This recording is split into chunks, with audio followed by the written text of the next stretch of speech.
तो जो हम अब चैप्टर शुरू कर रहे हैं वो चैप्टर है पीएनसी, जिसको हम बोलते हैं परम्यूटेशन एंड कॉम्बिनेशन। पीएनसी या कहें परम्यूटेशन एंड कॉम्बिनेशन।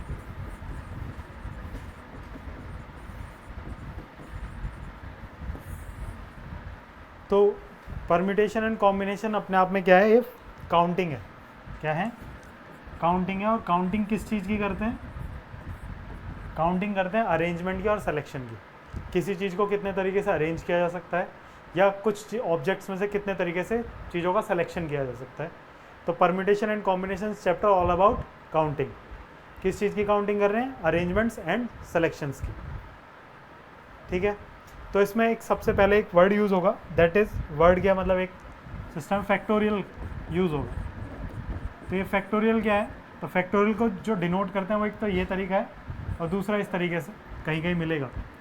तो जैसे फैक्टोरियल 3 लिखा है या 3 फैक्टोरियल बोलो इसको, तो क्या होगा इसको 3 इंटू 2 इंटू 1 प्रोडक्ट चलता है और पीछे की तरफ चलेगा। जैसे अगर 4 फैक्टोरियल लिखा है तो क्या लिखेंगे 4 इंटू 3 इंटू 2 इंटू 1। अगर लिखा है फैक्टोरियल 7 तो 7 इंटू 6 इंटू 5 इंटू 4 3 2 एंड 1। तो जनरली क्या लिखा जाएगा? n। फैक्टोरियल n कैसे खुलेगा? तो n कैसे खुलेगा?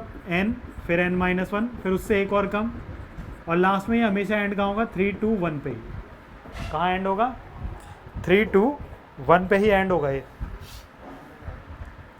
आप ऐसा कर सकते हो कि आपके पास लिखा है फैक्टोरियल 12 और आपको पूरा एक्सपेंड नहीं करना। आपने क्या लिखा? 12 इंटू 13 और वो 12 इंटू 13 12 से एक कम होगा, 12 इंटू 11 इंटू 10 फैक्टोरियल लिख दिया। ठीक है।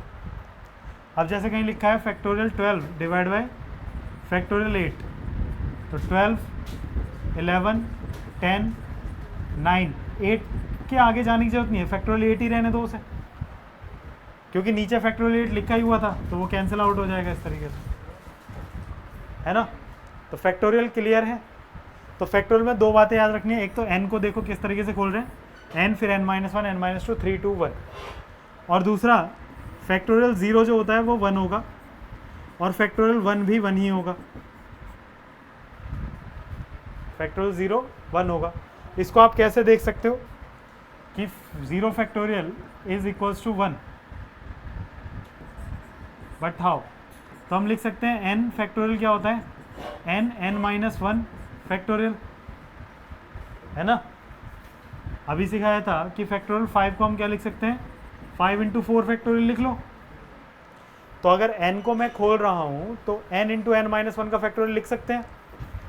अगर मैं n की जगह 1 सब्सटीट्यूट कर दूं तो यहां क्या बन जाएगा? 1 का फैक्टोरियल, है ना, और इक्वल टू में 1 इंटू 1 माइनस 1 का फैक्टोरियल। फैक्टोरियल 1 की वैल्यू 1 है, ये 1 नहीं रहेगा और ये इंटू में क्या है?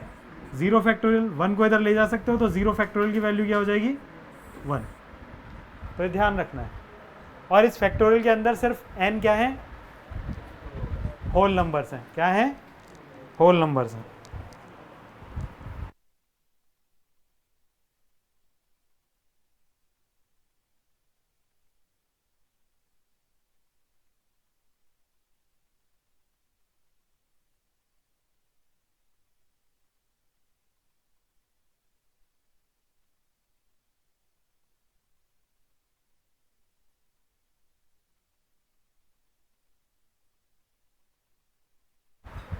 ठीक है, इतनी बात क्लियर?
और किस में था?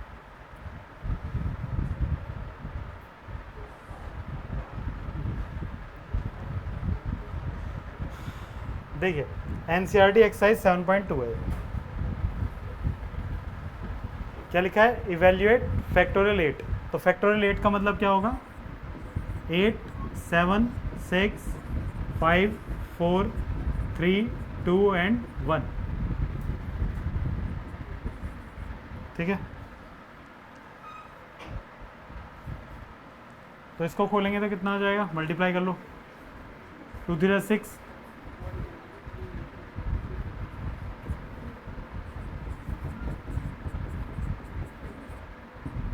720 56 मल्टीप्लाई कर दोगे, ठीक है। ऐसी क्या है?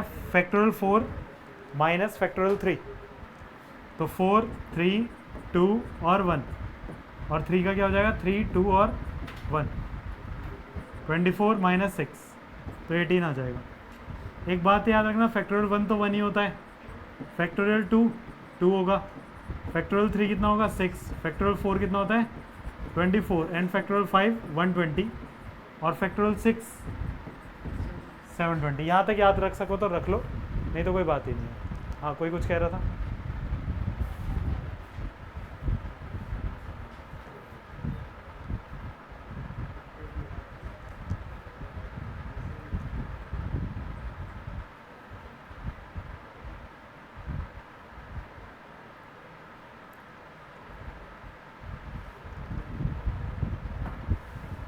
फिर अगला है, is factorial 3 plus factorial 4 equal two factorial 7।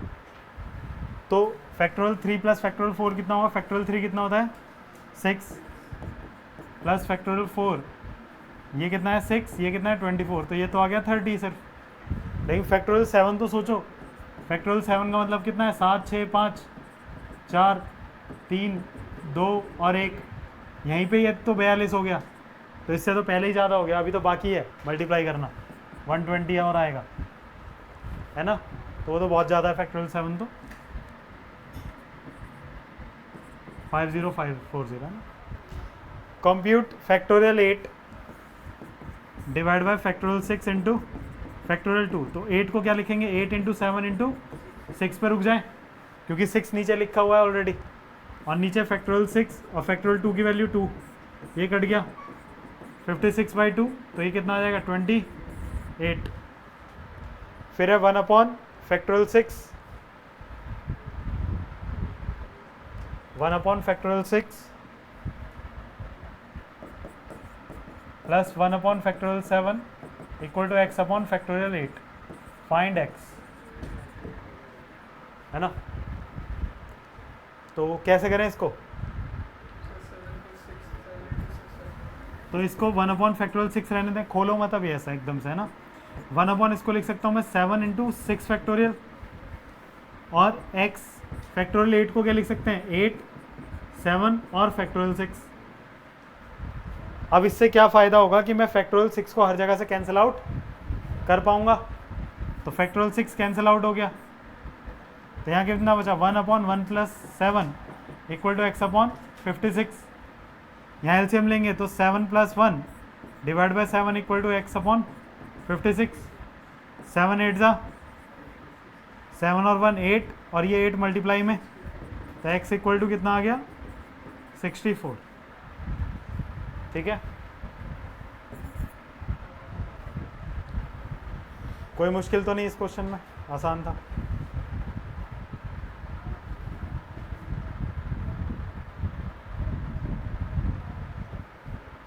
अगला क्या है?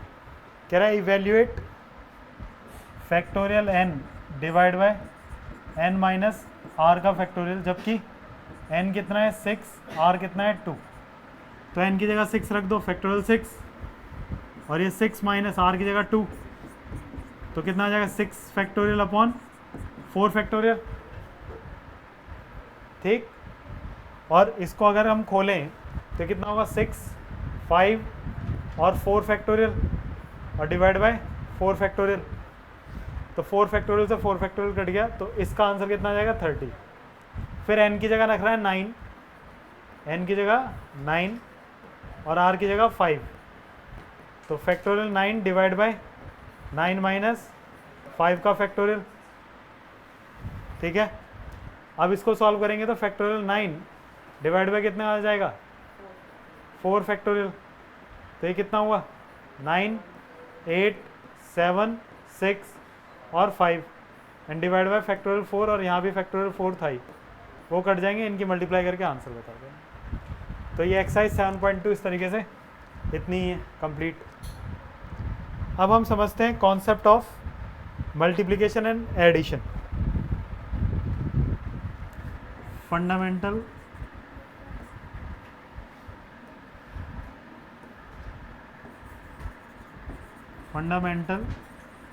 कॉन्सेप्ट ऑफ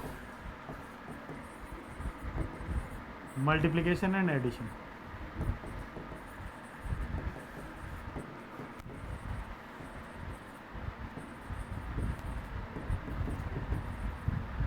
तो यहाँ पर पीएनसी के अंदर जब हम क्वेश्चंस को कर रहे होंगे तो कई सिचुएशन में आप मल्टीप्लाई करते हुए मिलोगे, कई जगह पे एडिशन करते हुए मिलोगे। तो किस सिचुएशन में मल्टीप्लिकेशन करनी है और किस सिचुएशन में एडिशन करनी है उस चीज़ को समझेंगे अभी हम।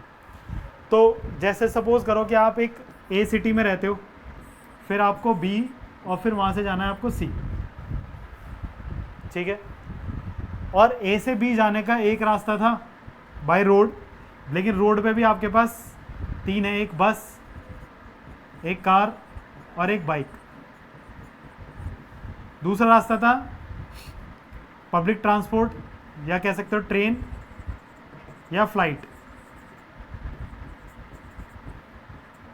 फिर बी से सी जाने के आपके पास 3 रास्ते थे, है ना। एक रास्ता था ये, यहाँ पे रास्ता नहीं है ए से बी, है ना, और ये 3 रास्ते यहाँ पे बस, कार और बाइक है। यहाँ कह सकते हो आप ऑटो, और ये कह सकते हो कि वॉक करके, है ना। ये 3 रास्ते थे। अब मैं आपसे कह रहा हूँ कि ए से सी जाने के, ए से अगर आपको सी पे जाना है तो आप कितने तरीके से जा सकते हो, ये बताना है आपको। ए से सी अगर आपको जाना है, आप ए पे हो और ए से आपको कहाँ पहुँचना है सी, तो आप कितने तरीके से जा सकते हो, नंबर ऑफ वेज बताना है, ठीक है। तो होगा क्या, सबसे पहले आप सुनो। अब ए से बी जा रहे हो तो यहाँ पे आपके पास क्या क्या रास्ते हैं, बस, कार, बाइक, 3 और एक ट्रेन, फ्लाइट। तो ए से बी जाने के आपके रास्ते कितने हैं, 5 तरीके से जा सकते हो ना आप। यहाँ पे आपने क्या करा, एडिशन। ए से बी जाने में आपने क्या करा, आपने करा ए टू बी में। ए से जब आप बी गए तो आपके पास 5 रास्ते थे, 1 + 1 + 1 + 1 + 1। एंड देन फिर बी से सी जाने के कितने रास्ते थे, तो 3 4 और ये भी 5, तो ये भी 5 हो गए बी से सी। 1 + 1 + 1 + 1 + 1। यहाँ तो आपने करा एडिशन। अब हुआ क्या, ए से बी देन बी से सी। तो आप ऐसा सोचो कि आप बस से गए, बी पे पहुँच गए, फिर बस से ही गए आगे, तो एक रास्ता तो यही हो गया। दूसरा क्या होगा, बस, फिर यहाँ, फिर कार, फिर बस। यानी कि जब बस से आप यहाँ पहुँचे उसके बाद आपके पास आगे ऑप्शन कितने थे, 5, तो हर बार 5 की मल्टीप्लाई होगी। कार से जाओगे फिर भी 5, तो टोटल वेज कितने होने वाले हैं, 25। यानी कि यहाँ से ए से बी में जो रास्ते थे वो जुड़े, वो ऐड हो गए, वो क्या हुए, ऐड हुए। लेकिन जब बी से सी जाओगे तो क्या होगा, मल्टीप्लाई हो जाएगी। यानी कि जब आप एक टास्क कर रहे थे, यहाँ पे टास्क क्या था, ए से सी जाना, अभी आप टास्क के बीच में थे, ए से बी में पहुँचे, तो ए से बी में जाने के लिए 5 रास्ते थे, वो आपने ऐड करे, वो क्या होंगे, ऐड होंगे। और फिर बी से सी वो भी ऐड होंगे। लेकिन ए to B, B to C, तो टास्क के जब बीच में हो तो आप मल्टीप्लाई कर रहे हो। क्लियर हुआ थोड़ा बहुत, कब मल्टीप्लिकेशन करनी है और कब एडिशन करना है। एडिशन जब आपके पास एक ही काम को करने के कई तरीके हो जाएं तो एडिशन करोगे। यानी कि आपके मन में फील आ रहा हो और वाला, और में करना है एडिशन, और एंड में करना है मल्टीप्लिकेशन। ये दो वर्ड का कंफ्यूजन नहीं होना चाहिए। जहां आपको फील आएगा और, क्या कहा, जहां आपको फील आएगा और का, यहाँ पे जैसे ए से बी जाने के लिए आप ऐसा सोच रहे हो ना, बस और कार और बाइक और ट्रेन और फ्लाइट, और फिर बी से सी जाने में आप बोल रहे हो A to B and then B to C, तो वहाँ आ रहा है एंड, तो वहाँ होगा मल्टीप्लाई।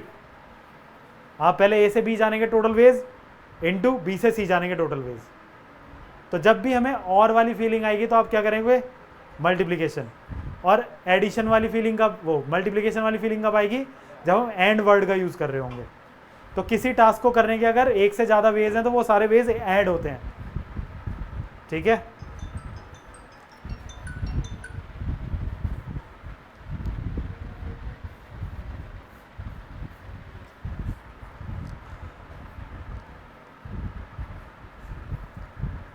आया कुछ कुछ। चलो एक चीज़ समझो कि आपके पास एक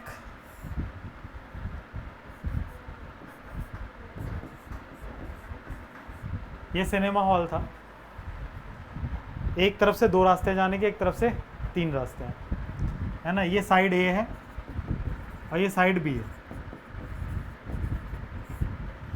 अब आपको इस मॉल, ये पूरा अंदर की तरफ मॉल है, ये मॉल में जाने के 5 रास्ते हैं, अंदर निकलने के भी यही है। मैं आपसे कह रहा हूँ कि आपको मॉल के अंदर जाना है और वापस आ जाना है, तो ऐसा आप कितने तरीके से कर सकते हो।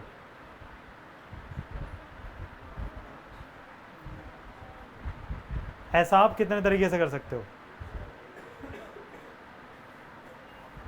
टास्क क्या है, अंदर जाना है एंड देन बाहर आना है।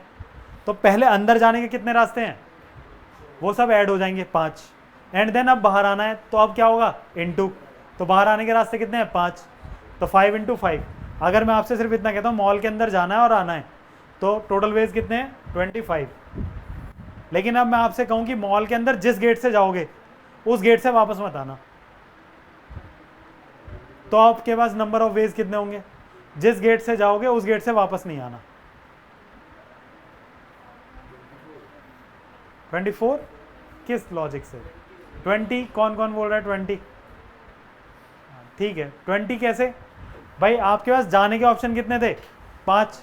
सपोज करो आप इस गेट से अंदर घुस गए, तो 5 तरीके से तो अंदर जा सकते थे, लेकिन जब बाहर निकलने का होगा तो आप इस रास्ते से वापस नहीं आओगे, या जिस भी रास्ते से गए होगे उस रास्ते से वापस नहीं आने वाले हो। तो अंदर जाने के बाद आपके पास रास्ते कितने बचे वापस आने के, 4। तो टास्क पूरा करने के लिए मल्टीप्लाई आएगा। आप पहले अंदर गए तो अंदर जाने के रास्ते कितने, 5, एंड देन बाहर आने के रास्ते कितने, 4, तो 5 × 4 तो कितना हो गया, 20, ठीक है, क्लियर है। अगर मैं आपसे कहूँ कि जिस साइड से जाओगे उस साइड से वापस नहीं आना है, एक साइड ए है एक साइड बी है, अब जिस साइड से जाओगे उस साइड से वापस नहीं आना है।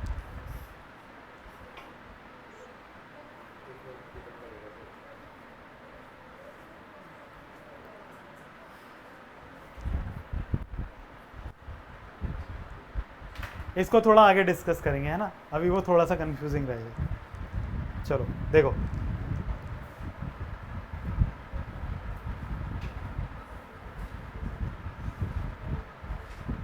सबसे पहला क्वेश्चन देखते हैं 7.1 का।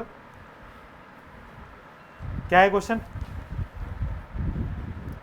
कि how many 3 digit number can be form from the digit 1, 2, 3, 4, 5 assuming that repetition of digit is allowed. आपको कितने डिजिट का नंबर बनाना है, 3 डिजिट का, है ना। अब आप पहले बॉक्स के पास पहुंचे, आपके पास नंबर क्या कहते हैं, 1, 2, 3, 4, 5। तो इस बॉक्स को कितने तरीके से भर सकते हो आप, 5 तरीके से। अब यहां मल्टीप्लाई लगाऊं या प्लस लगाऊं, क्यों, क्योंकि टास्क तब पूरा होगा जब तीनों बॉक्स भर जाएंगे। आप इस बॉक्स के पास आए, तो इस बॉक्स के पास जब आप खड़े थे तो आपके मन में क्या आ रहा था, 1 और 2 और 3 और 4 और 5, तो वो ऐड हो गए। अब दूसरे बॉक्स पे जाते समय मन में क्या आएगा, एंड देन। अब सेकंड बॉक्स पे चलते हैं, देन एंड देन आते ही क्या आ जाएगा, मल्टीप्लाई। आप सेकंड बॉक्स पे पहुंचे, उसने बोला है कि रिपीटिशन कर लो, तो जो नंबर आपने यहाँ लिखा था वो नंबर यहाँ लिख सकते हो। तो दोबारा आपके पास ऑप्शन आ गए, कौन कौन से, 1 और 2 और 3 और 4 और 5, तो ये भी 5। एंड देन आप तीसरे बॉक्स पे पहुंचे तो फिर मल्टीप्लाई होगा, और तीसरे बॉक्स पे जाओगे फिर आपके पास वही ऑप्शन है 1 और 2 और 3 और 4 और 5, तो कितना हो जाएगा 125। क्लियर। अब repetition of the digit is not allowed. आपके पास अगेन 3 बॉक्सेस हैं, आप अगेन फर्स्ट बॉक्स के पास पहुंचे, आपके पास डिजिट अब की बार भी सेम ही है, लेकिन इस बार उसने बोला है कि जो नंबर एक बार यूज हो जाएगा वो दोबारा यूज नहीं करना। तो आप जब इस बॉक्स के पास पहुंचे तो आपके पास ऑप्शन क्या है 1 और 2 और 3 और 4 और 5, तो इसको भरने के तरीके कितने 5। एंड देन आप पहुंचे सेकंड बॉक्स के पास, लेकिन आपने कोई एक नंबर यहाँ लिख दिया है, अब वो एक नंबर आपके पास नहीं है। अब हमें ये नहीं सोचना है कि यहाँ 5 लिखा है तो 5 लिख दिया होगा, नहीं ऐसा नहीं सोचना। आपने कोई भी एक नंबर यहाँ लिखा होगा 1 2 3 4 5 में से कोई एक नंबर यहाँ लिखा हुआ था, तो आपके पास उसके बाद रिमेनिंग नंबर कितने होंगे हमेशा 4, तो उन 4 में से किसी एक को यहाँ लिखोगे तो 4। एंड देन अब तीसरे बॉक्स के पास पहुंचे तो आपके पास नंबर कितने बचे होंगे अब 3। ठीक है, तो इसको भरने के तरीके 3, तो जो इसका आंसर होगा सेकंड वाले का वो क्या होगा 60, और इसका आंसर क्या होगा 125। क्लियर है बिल्कुल, कोई डाउट मन में नहीं है ना? डाउट नहीं रखना है मन में बिल्कुल भी, नया चैप्टर है, बिल्कुल फ्रेश रहो। ठीक है दक्ष, बहुत सोया फंक्शन वाले चैप्टर में। तो question number 2, how many 3 digit even numbers, condition लगा दी इवन नंबर, और कितने डिजिट का 3 डिजिट का, can be form from the digit 1 2 3 4 5 6 digit can be repeated. हमारे पास नंबर कौन कौन से हैं 1 है 2 है 3 है 4 है 5 है और 6 है, क्वेश्चन नंबर 2 है ना। और आपको बनाना है 3 डिजिट का नंबर, और वो भी कैसा बनाना है इवन। तो किसी भी नंबर के इवन होने की पहचान कैसे होती है, अगर 2 डिजिट से ज़्यादा का है या 2 डिजिट या 3 डिजिट का है तो लास्ट डिजिट जो है वो 2 से कट जानी चाहिए, यानी कि वहाँ पे 2 का मल्टीपल होना चाहिए। तो कंडीशन कौन से बॉक्स पे है, लास्ट वाले पे, तो पहले उसकी पूर्ति कर दो। जो ज़्यादा चहचहबाजी करे सबसे पहले उसे हटाओ। कौन कर रहा है इस समय ज़्यादा चहचहबाजी, थर्ड वाला बॉक्स कह रहा है नहीं इवन इवन इवन, तो इवन इवन चिल्ला रहा है, तो इसको क्या क्या दे सकते हैं हम, हमारे पास 2 4 6 ही है इसके लिए। तो लास्ट वाले बॉक्स को भरने के तरीके कितने 3, इस बॉक्स को भरने के तरीके 3 वेज। एंड देन आप पहुंचे सेकंड बॉक्स के पास, सेकंड बॉक्स को तो कोई दिक्कत नहीं है ना, और यहां पे उसने बोल दिया रिपीटिशन अलाउड है, रिपीटिशन अलाउड है, तो आपने जो भी यहां भरा है वो भी यहां यूज हो सकता है, लेकिन यहां पे यूज क्या हो सकता है 6 में से कोई भी। सेकंड बॉक्स पे कोई कंडीशन नहीं है, इवन होने के लिए बस लास्ट डिजिट की दिक्कत थी, पहले उसे भर दिया हमने 3 तरीके से। तो सेकंड बॉक्स को भरने के तरीके 6, और फिर फर्स्ट बॉक्स को भरने के तरीके भी 6, तो आंसर कितना हो जाएगा 108 नंबर बना सकते हो आप even with digit repetition with the help of these numbers. अगर मैं रिपीटेशन नॉट अलाउड कर दूं तो, रिपीटेशन नॉट अलाउड करूंगा तो क्या होगा, तो भी 3 ही बॉक्स थे, लास्ट बॉक्स को भरने के तरीके अभी भी 3 वेज ही हैं, लेकिन जब आगे जाऊंगा तो एक नंबर यहां यूज हो चुका है, तो आगे वाला कितने तरीके से भरा जाएगा 5, और उससे आगे वाला 4, तो कितने नंबर हो जाएंगे 60 वेज हैं, यानी कि 60 तरीके के नंबर आप बना पाओगे। ठीक है, कोई डाउट इसमें नहीं।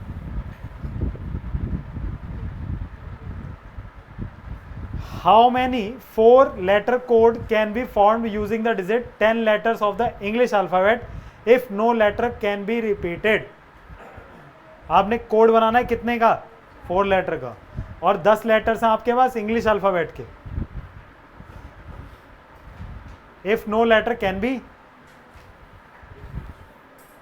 First 10 letters of English alphabet, first 10 letter of English alphabet A B C D E F G H और I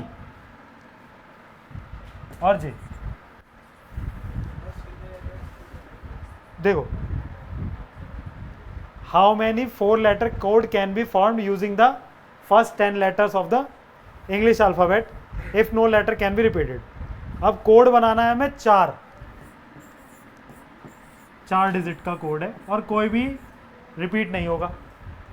आप पहले बॉक्स के पास गए तो उसको भरने के तरीके 10 है ना, इन 10 में से कोई भी आ सकता था. रिपीट करना नहीं है तो अगले वाले पे 9 और फिर अगले वाले पे 8 और उससे अगले वाले पे 7. मल्टीप्लाई कर देंगे आंसर आ जाएगा.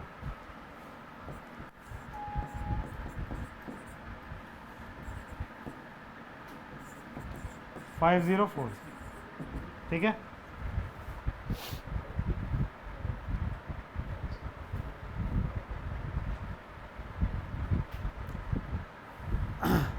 How many 5-digit telephone number can be constructed using the digit of 0 to 9 if each number started with 6 7?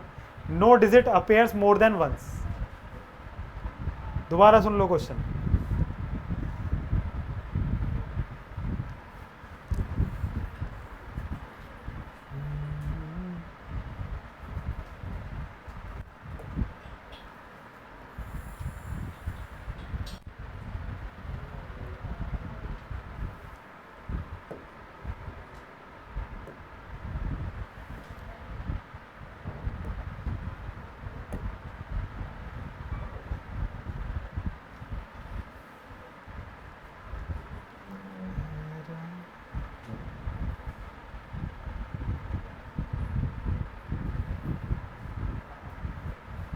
हाँ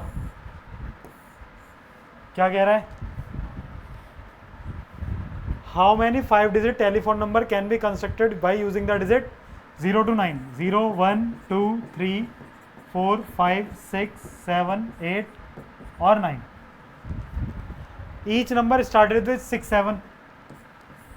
हमें फ़ोन नंबर बनाना था कितने 5 डिजिट का, और 2 पे तो वो पहले से दे के भेज रहा है क्या कि 6 7 से तो स्टार्ट ही होना चाहिए. ये 6 वेज और 7 वेज नहीं है, 6 और 7 फिक्स हैं. अब यहाँ क्या आ सकता है, तो ऐसा सोचो 0 1 2 तो एक नंबर बन गया 6 7 0 1 2, या फिर लिख सकते हो 3 4 5. तो अब इनको भरने के तरीके देखने हैं. कोई भी डिजिट रिपीट नहीं करेगी तो 6 7 तो पहले यूज्ड है, तो बचे कितने हमारे पास 3 3 6 7 8. तो इसको भरने के तरीके 8 वेज, इसको 7 और इसको 6. मल्टीप्लाई करते हैं सबकी या एडिशन करें? मल्टीप्लाई होगी ना. This box and then this box and then this box.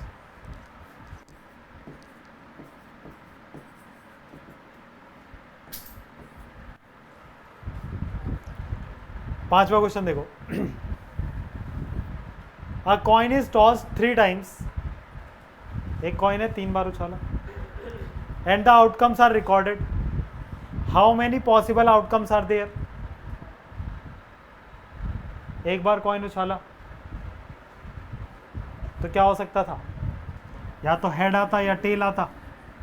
2 possibilities थी, लेकिन 3 बार उछाल रहा है, यानी कि टास्क पूरा कब होगा, जब तीनों बार उछाल चुका होगा. हर बार 2 आउटकम है, तो 2 एंड अगली बार फिर 2 एंड अगली बार, तो टोटल 8 आउटकम्स हो सकते हैं. अगर कभी तुमसे कोई बनाने के लिए कहते तो कैसे बनाओगे कि क्या क्या हो सकता था?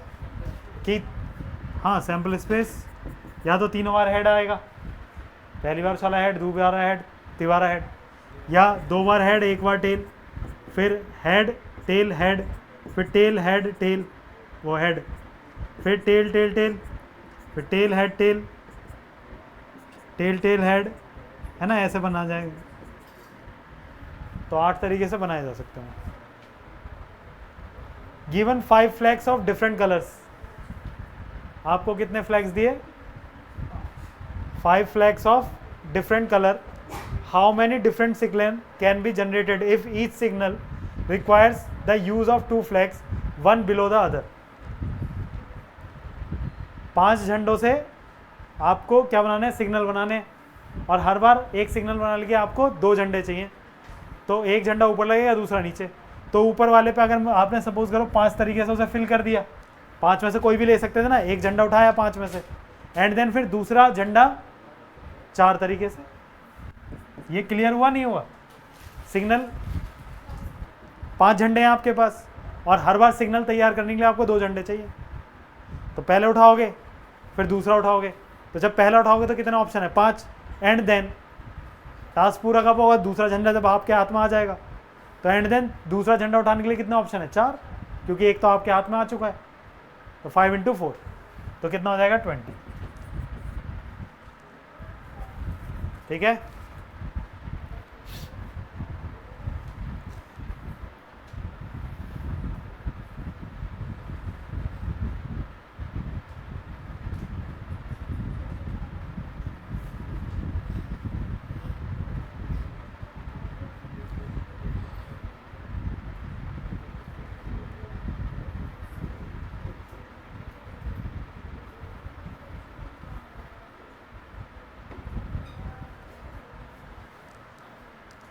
खत्म? ये एक्सरसाइज भी खत्म ना? यही तो क्वेश्चन है। चलो एक क्वेश्चन देखो।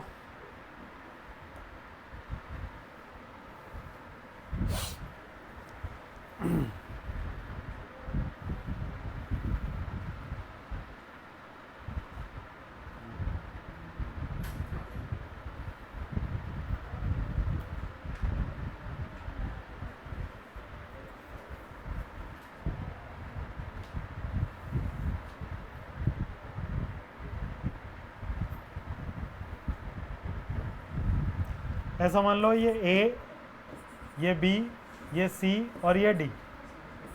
ए से बी जाने के हमारे पास 2 तरीके थे, बी से सी जाने के हमारे पास 2 तरीके हैं, बी से डी जाने के हमारे पास 3 तरीके हैं, सी से डी जाने के हमारे पास 4 तरीके हैं और ए से डी जाने के हमारे पास 2 तरीके हैं।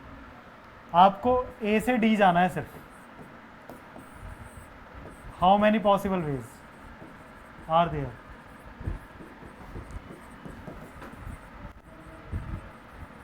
और ये बात समझो कि जो एरो लग रहे हैं आपके, आप उन एरो पे ही चल पाओगे। मतलब ऐसा है कि ए से बी जा सकते हो, बी से ए वापस नहीं आ सकते। अगर आप बी पे पहुंच गए तो बी से फिर आपके 2 ही ऑप्शन है, सी या डी। फिर सी पे चले गए तो सी से आपके पास ऑप्शन डी का ही है। तो टोटल वेज बताओ कितने होंगे?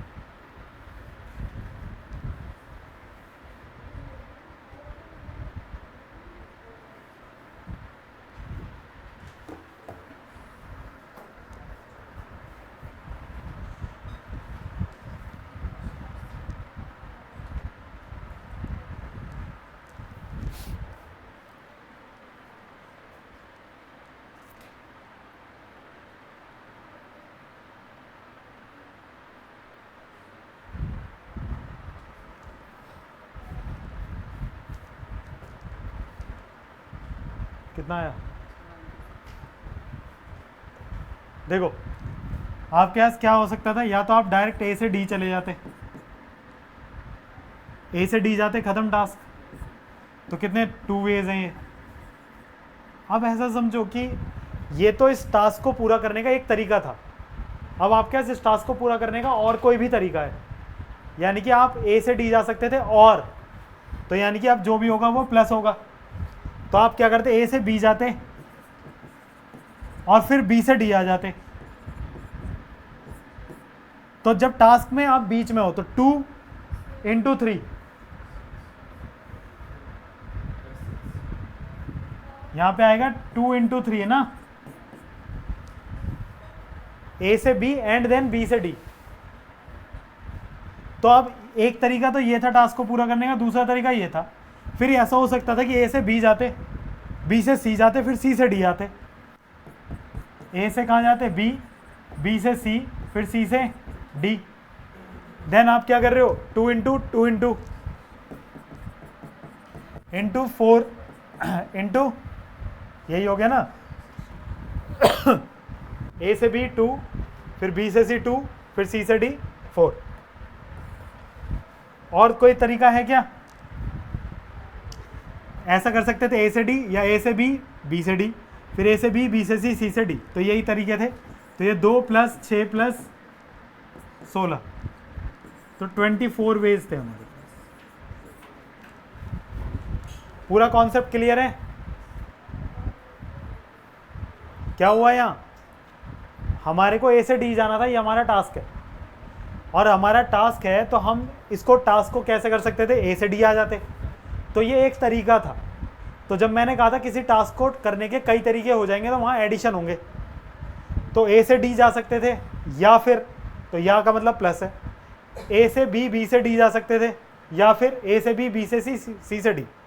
लेकिन जब ए से डी जाओगे तो टू वेज हो गए, लेकिन जब ए से बी, बी से डी, तो यहाँ पे एंड देन यूज हो रहा है, ए से बी एंड देन बी से डी, ए से बी एंड देन बी से सी एंड देन सी से डी। ठीक, एक एक चीज क्लियर है ना। क्वेश्चन है हाउ मैनी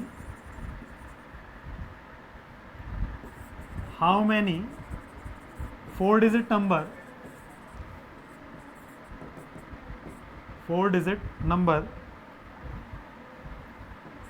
can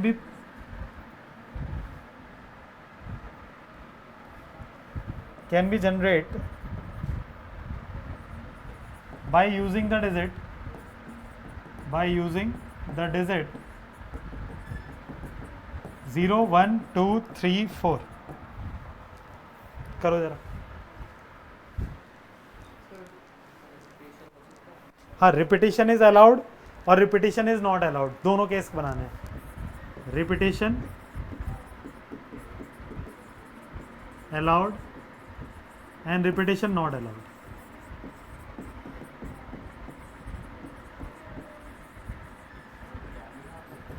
है how many 4 digit can be generated।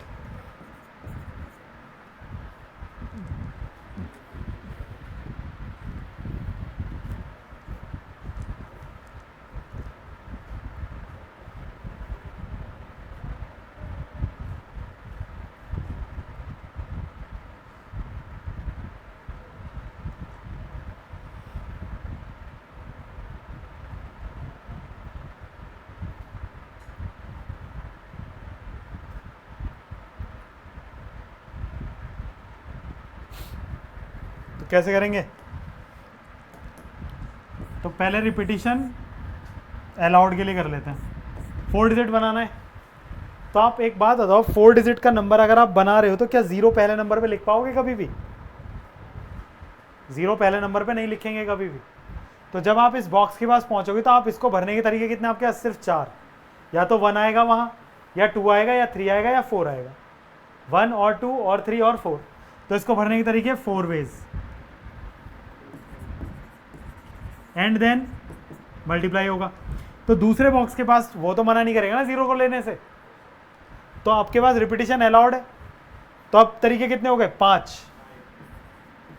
फिर अगले में भी 5 और उससे अगले में भी 5 ही होंगे। क्लियर हो गई ये सारी बात। पहले बॉक्स में कंडीशन थी कि 0 वो ले ही नहीं सकता, 0 नहीं ले सकता, तो उसे भरने के तरीके कितने, 4। फिर अगले बॉक्स पे कोई कंडीशन नहीं है, तो वो 5 में से कोई भी नंबर ले लेगा, 5 फिर 5 फिर 5। तो 5 पंजे 25 पंजे 125 गुणा 4, तो कितना आ जाएगा, 500। ठीक है, फिर अगले बॉक्स पे आ जाओ। अगले में रिपीटिशन नॉट अलाउड है। रिपीटिशन अगर अलाउड नहीं होगा तो पहले बॉक्स के पास तो जाना ही पड़ेगा, वो अभी भी 0 लेने से मना करेगा। तो इसको भरने के तरीके 4। फिर अगले बॉक्स पे जाने के बाद आपके पास ऑप्शन कितने बचे, 4 बचे, क्योंकि 0 के अलावा उन 4 में से कोई एक तो यहाँ बिठा दिया था, तो एक इनमें से कम हो जाएगा और 0 उसकी जगह आ जाएगा। तो कितने बच गए अगले, 4 एंड देन फिर 4 नहीं 3 एंड देन 2, 96 इसका आंसर। ठीक है,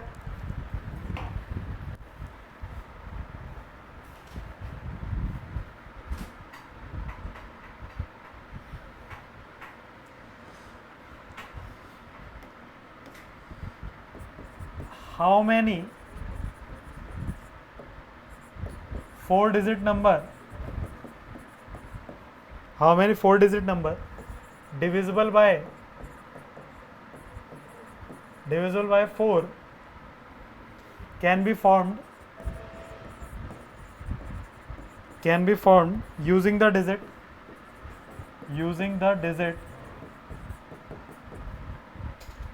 0 1 2 3 और 4 विदाउट रिपीटिशन।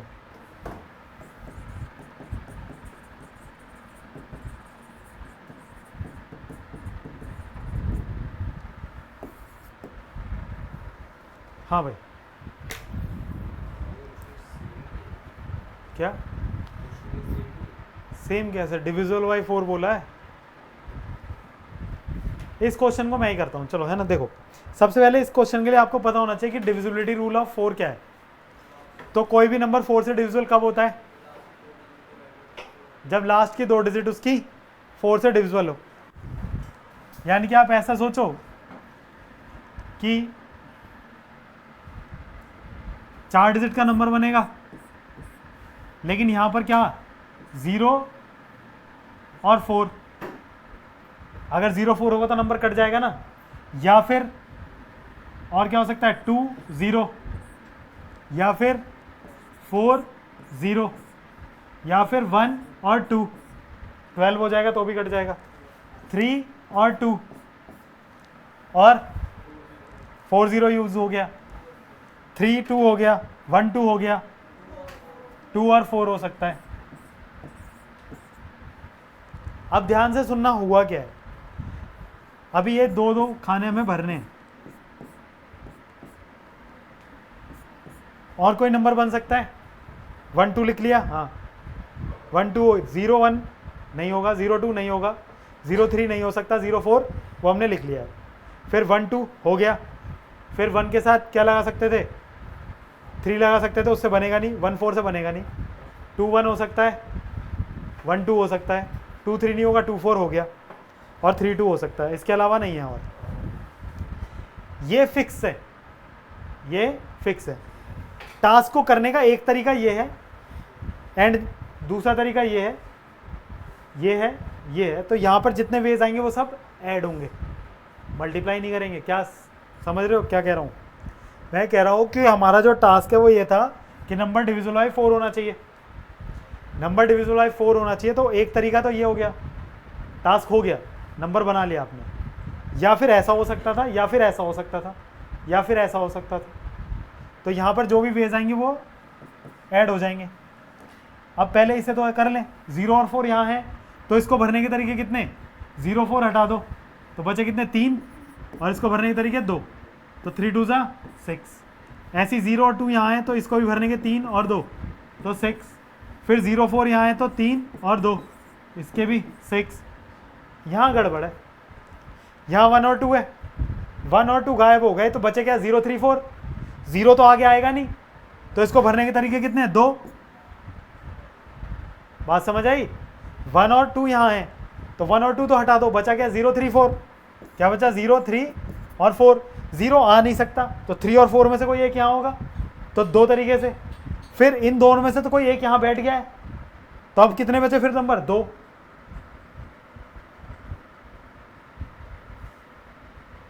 ठीक है, ऐसा सन्नाटा नहीं चाहिए।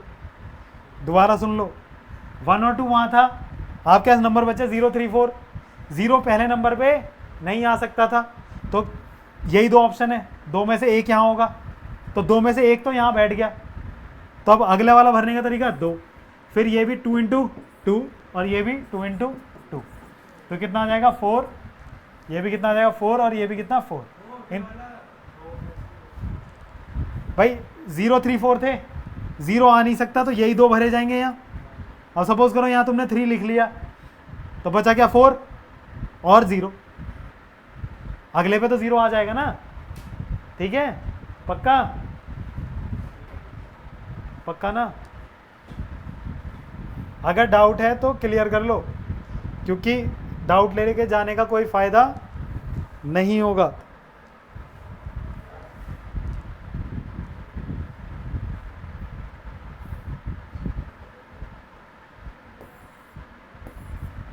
ठीक है, अच्छा क्वेश्चनों में आता है तो ध्यान रखना।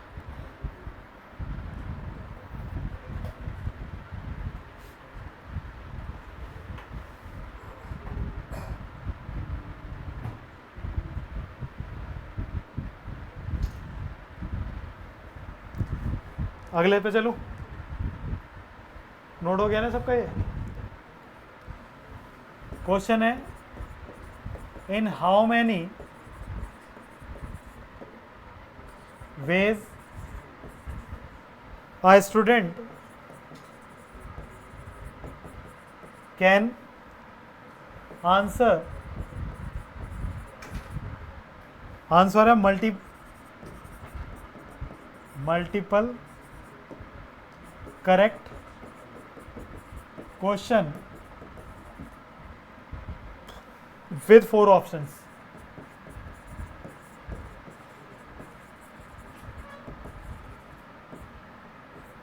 मतलब क्या कह रहा है ये? मल्टी करेक्ट का होने का मतलब क्या है? एक ऑब्जेक्टिव टाइप क्वेश्चन है जिसके 4 ऑप्शन है, उन 4 में से एक ऑप्शन भी करेक्ट हो सकता है, 2 भी, 3 भी, 4 भी। ठीक है, क्या कहा? एक क्वेश्चन है, उस क्वेश्चन के 4 ऑप्शन है, लेकिन 4 ऑप्शन की क्या खासियत है कि वो चारों ऑप्शन सही भी हो सकते हैं, 2 भी गलत हो सकते हैं, 1 सही हो सकता है, 3 सही हो सकते हैं, ऐसा हो सकता है। तो अब उस बच्चे को आंसर करना है तो वो कितने तरीके से आंसर कर सकता है। जैसे सपोज करो एक तरीका ये हुआ कि ए पे टिक कर दिया और छोड़ दिया, या फिर ए और बी दोनों पे टिक कर दिया, तो 2 तरीके हो गए। दूसरा तरीका ये हो गया, या फिर ए पे टिक नहीं करा, बी पे टिक करा सिर्फ, या सी पे टिक करा, या डी पे, तो 4 तो यही हो गए। ए और बी पे टिक करेगा तो एक तरीका वो, बी और सी पे टिक करेगा तो एक तरीका वो। तो ऐसे कितने तरीके हो सकते हैं टोटल, वो बताना है। समझ पाए मैंने क्या बोला, या बस गर्दन हिला दिया ऐसे हाँ ठीक ठीक? ऐसा नहीं करना है। क्वेश्चन मार्क लगा देना चाहिए हमेशा जब भी डाउट हो। डाउट से परहेज नहीं है, डाउट नहीं पूछोगे तो ज़्यादा डाउट इकट्ठे हो जाएंगे। तो जो थोड़ा बहुत भी मन में आया पूछ लिया करो। तो बताओ इसका आंसर।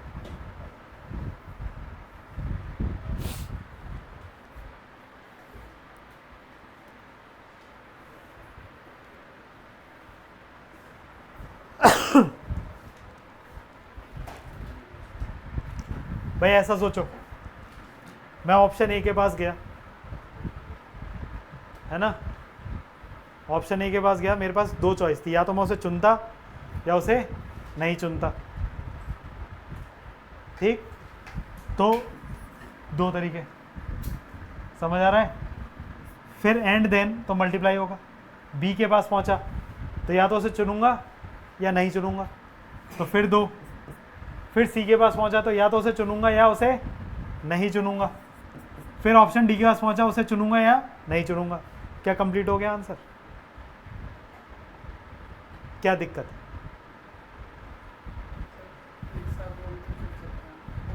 नहीं, वो तो सब आ गया ना इसमें, वो भी आ गया इसमें। जब मैंने ए को चुना होगा, बी को भी चुना और सी को भी चुना। यहाँ पे जब मैं खड़ा था तो मैंने क्या बोला, या तो ए को चुनूंगा या को नहीं चुनूंगा। तो मतलब या तो ए चुना गया होगा या नहीं, तो दोनों वेज काउंट है ना। यहाँ ए को चुनने का और ना चुनने दोनों वेज काउंट है। आप कह रहे हो कि ए के साथ बी भी चुनना चाहिए था, सी भी चुनना चाहिए था, तो वो तो हो गया ना। यहाँ जब मैंने सपोज करो 2 वेज थे, 2 में से एक है कि चुना है, तो ए चुन रखा है, फिर आगे गया बी भी चुन लिया, फिर आगे गया सी भी चुन लिया है, डी भी चुन लिया, या ऐसा इसमें ये भी इंक्लूडेड है कि मैंने ए को चुना था, बी को नहीं चुना है। यहाँ पर दिक्कत कहाँ है? दिक्कत सिर्फ एक जगह है कि जब मैं कह रहा हूँ कि मैंने ए को चुना और नहीं चुना, फिर बी को भी चुना या नहीं चुना, जब मैं चारों ही ऑप्शन को नहीं चुन रहा हूँ तो मेरा क्वेश्चन अटेम्प्ट ही नहीं हुआ ना। यानी कि मैं ऐसा नहीं कर सकता कि मैं चारों ऑप्शन छोड़ दूँ, तो -1 करना पड़ेगा। मैं एक साथ क्या नहीं कर सकता कि मैं चारों ऑप्शन को छोड़ दूँ। मैं जब ए के पास पहुंचा तो मैंने क्या बोला, या तो इसे चुनेंगे या नहीं, तो 2 वेज थे सिर्फ। फिर ऐसे बी के साथ, सी के साथ, डी के साथ। अगर मैं चारों ऑप्शन चुन लेता हूं तो अटेम्प्ट हो गया क्वेश्चन। 3 ऑप्शन चुनता हूं तो भी अटेम्प्ट हो गया, 2 ऑप्शन चुनता हूं तो भी अटेम्प्ट हो गया, 1 ऑप्शन चुनूंगा तो भी अटेम्प्ट हो गया। लेकिन अगर मैंने एक भी नहीं चुना तो क्वेश्चन ही अटेम्प्ट नहीं होगा। तो वो एक सिचुएशन, जिस सिचुएशन में मैं कह रहा हूँ कि मैंने चारों ऑप्शन ही छोड़ दिए थे, वो हटाना पड़ेगा। तो -1 वो, देन 16 - 1 ये हो जाएगा 15 आंसर। ठीक है।